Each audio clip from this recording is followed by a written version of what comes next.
Imagine like running a business where your profits jump by more than 500% in a single quarter. Right, which is just unheard of. Exactly. I mean, you were firing on all cylinders, Yeah. blowing past historical records, and basically doing exactly what a successful company is supposed to do. Yeah. And in response, well, Wall Street completely panics and wipes billions of dollars off your market value. It's wild. It is. That is exactly what's happening in the artificial intelligence sector right now.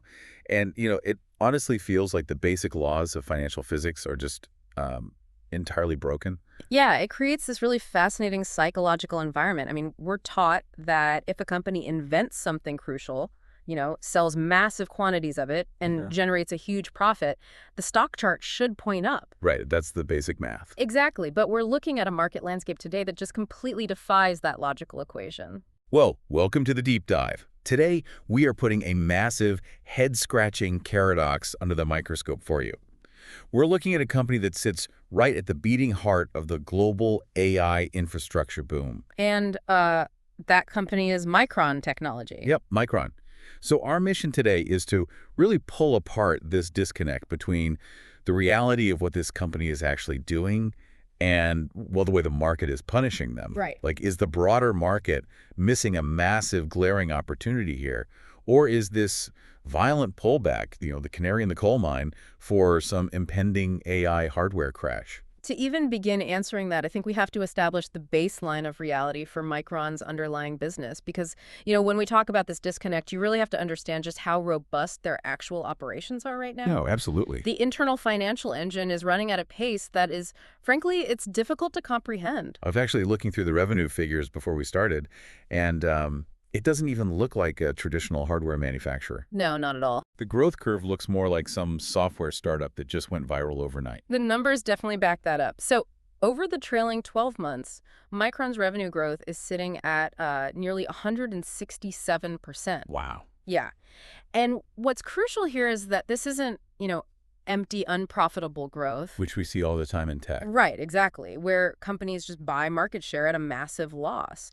But Micron is retaining an astonishing amount of the money coming in the door. I mean, their gross margin is over 72%. That's massive. And their net margin is sitting at nearly 56%. Okay, let's unpack this. Yeah. Because that means for every dollar they take in, they're keeping like more than half of it as pure profit. Exactly. But here is the friction for you to consider.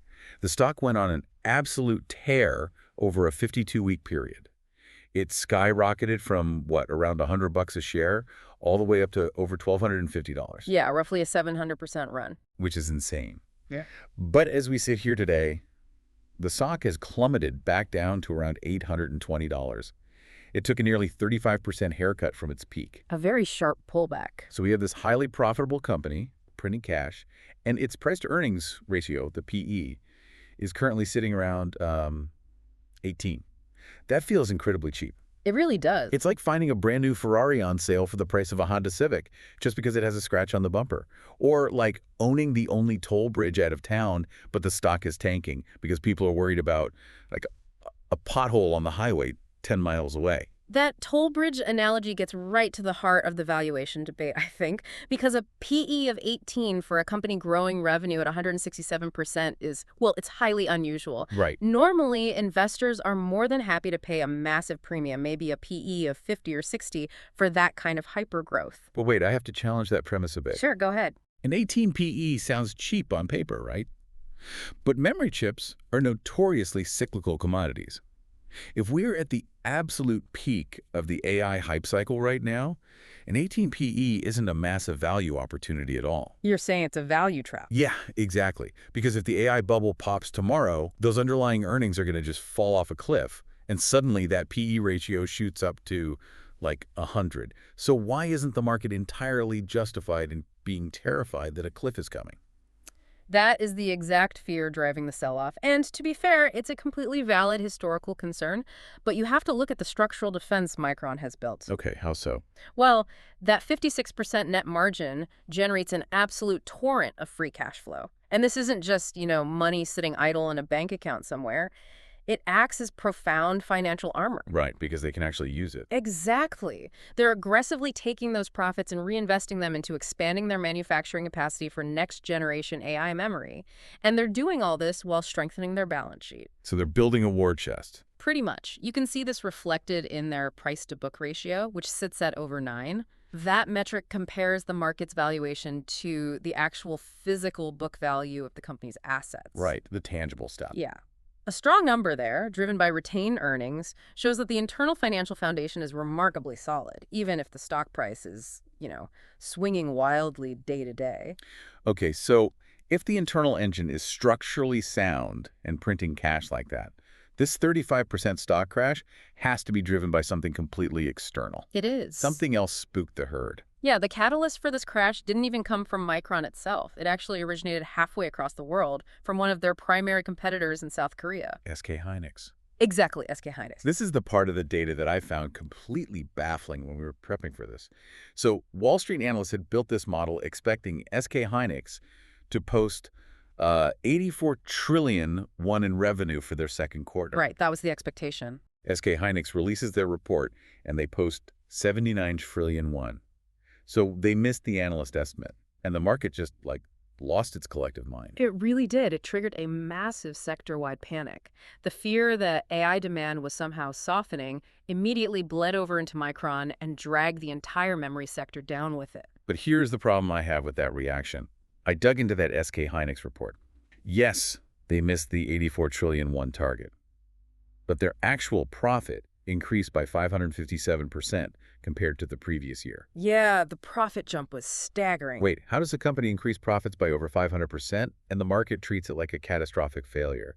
That just sounds like Wall Street punishing reality for not living up to a fantasy. What's fascinating here is that you're touching on the exact danger of irrational expectations. I mean, when any sector, and in this case it's AI memory hardware, goes up 700% in a single year, the market begins to price it for absolute perfection. Right, there's no room for error.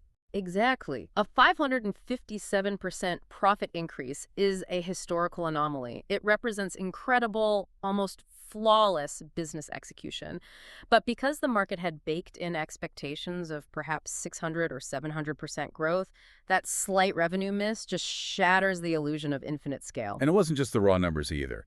The media narrative really seemed to pile on to the panic. Oh, the macro narrative absolutely got hijacked. You had high-profile commentators like Jim Cramer going on television and publicly comparing the current rotation in AI stocks to the dot-com bust of the early 2000s. Ouch. I mean, that is a heavy comparison to throw around. It is, and when you inject that kind of historical trauma into a market that is already jittery about a missed revenue target from South Korea, you manufacture intense macro-level fear. Yeah, people hear dot-com bust and they just panic. Right. They don't look at the 56% net margins, they just look for the exit.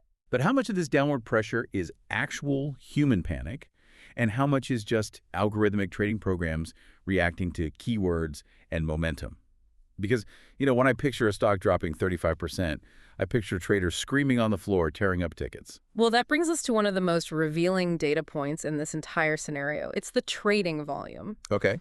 If this were a true fundamental panic scenario where institutional investors genuinely believed the AI boom was a fraud, you would see massive, overwhelming sell volume. Like a stampede. Exactly.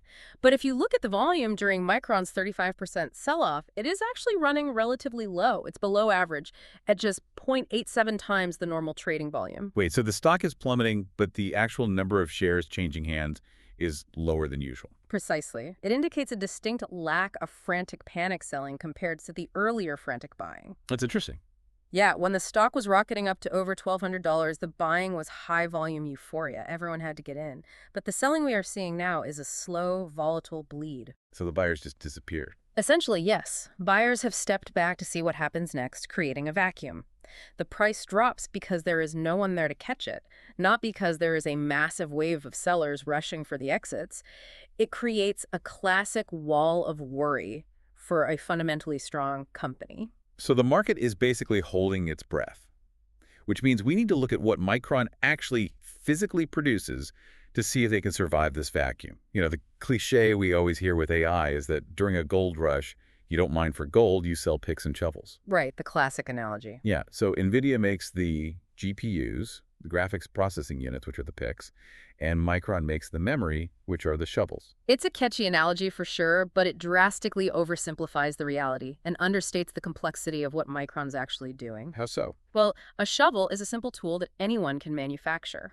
But Micron operates in a highly consolidated global oligopoly.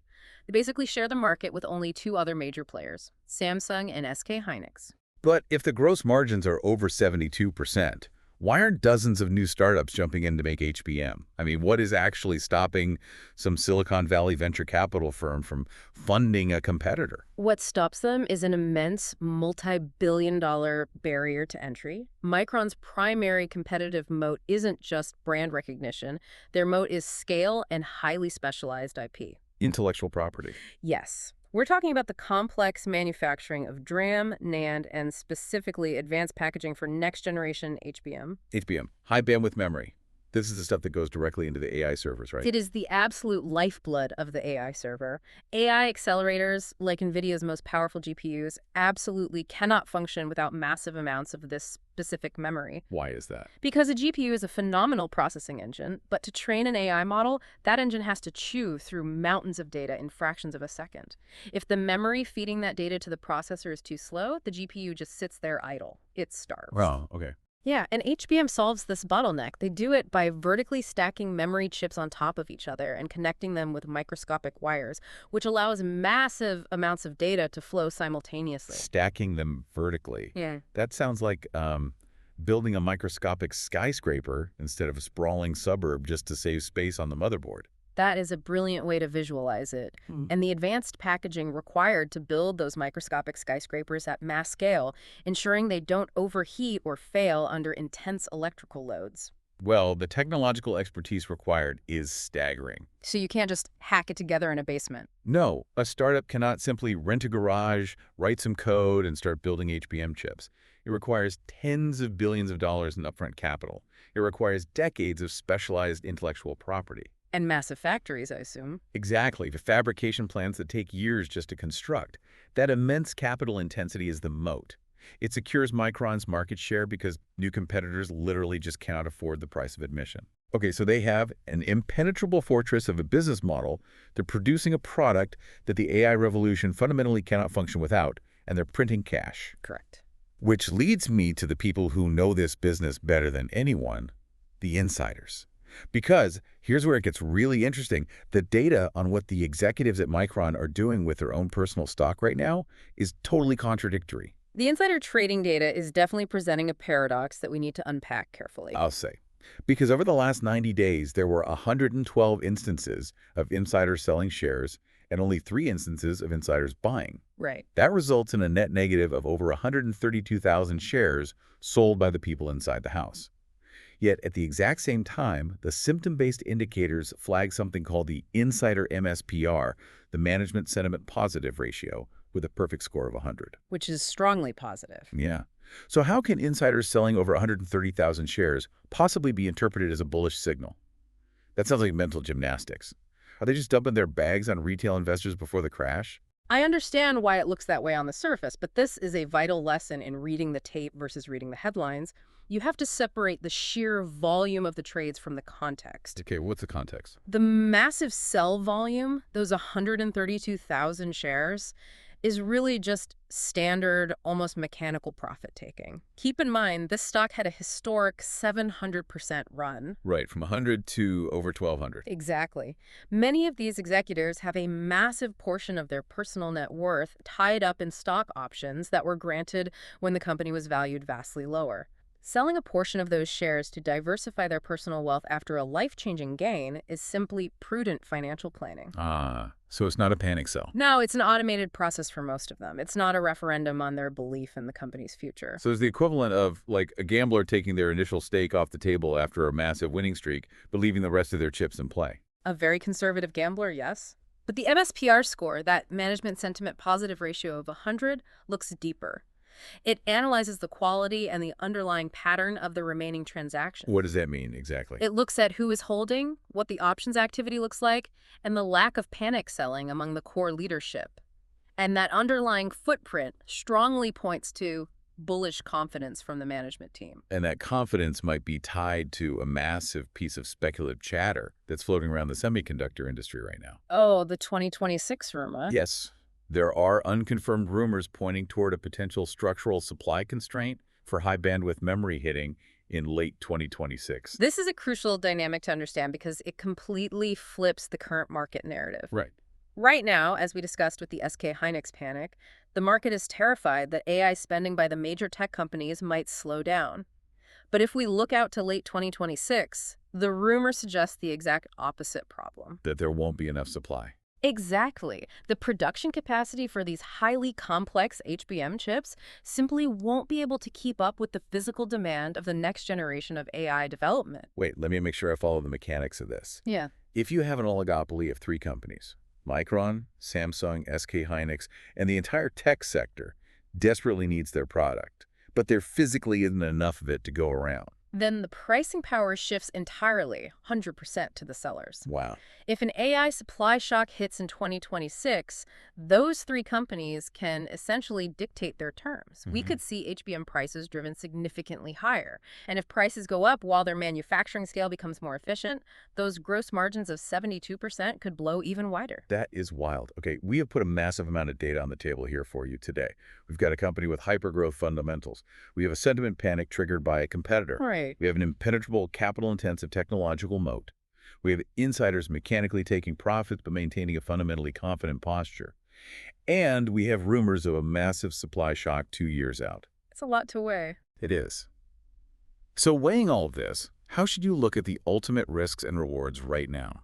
The best way to synthesize this for the listener is to lay out the ultimate bear case versus the bull case. And we should probably start with the risks because they are substantial. Okay, give me the bear case. What is the nightmare scenario here? The nightmare scenario is rooted in history. The memory market is historically brutal. It goes through these massive, violent boom and bust cycles. Right. So the bear argument is that 167% revenue growth simply isn't sustainable forever. Eventually, you saturate the market. And that ties into the circular funding fear that keeps popping up in all the analysis. Break down how that domino effect actually works. The circular funding fear is all about the capital expenditure chain. Right now, massive cloud providers, hyperscalers like Google, Meta, Microsoft, are pouring billions of dollars into buying NVIDIA GPUs to build their AI infrastructure. Okay, makes sense. NVIDIA, in turn, takes those billions and uses them to buy mountains of HBM from Micron. The chain. But the fear is that if a company like Microsoft suddenly decides their AI tools aren't generating enough direct revenue to justify the cost, they will slash their GPU orders. And then the music stops. Exactly. NVIDIA instantly cuts their memory orders. Micron's massive multi-year backlog evaporates overnight, their expensive inventory builds up in warehouses, and you see a massive sector-wide derating. So it's basically a house of cards built on the assumption that the end user will eventually pay for all this AI. That's the bear fear. But on the flip side, the current data models actually give the bull case an 8 out of 10 score. Yeah, the bull argument suggests that this 34.6% punishment is totally unjust given the financial realities. Micron is generating massive free cash flow, they have a remarkably cheap PE ratio, and they possess high operating leverage. Meaning what, exactly? Meaning, once their fixed costs are covered, almost at every new dollar goes straight to profit. As long as global AI demand simply holds steady, it doesn't even need to accelerate, just maintain its current trajectory, the stock has a clear fundamental path to march right back to its 52-week highs. And the analysis points to a swing trade target horizon over the next 2 to 3 months. But if you're going to play in this arena, you really have to be ready for a violently bumpy ride. Absolutely. Because the data notes that Micron has a beta of 2.24. That beta metric is vital for setting expectations. You see, a stock with a beta of 1 moves in lockstep with the broader market. If the S&P 500 goes up 1%, the stock goes up 1%. Right. But a beta of 2.24 means Micron is hypersensitive to market rotations. If the market sneezes, Micron catches a severe cold. But if the market rallies, Micron tends to rocket upward. So whatever direction the sentiment takes, it's going to move violently. Exactly. It amplifies everything. Which means we need to look at the upcoming catalyst calendar.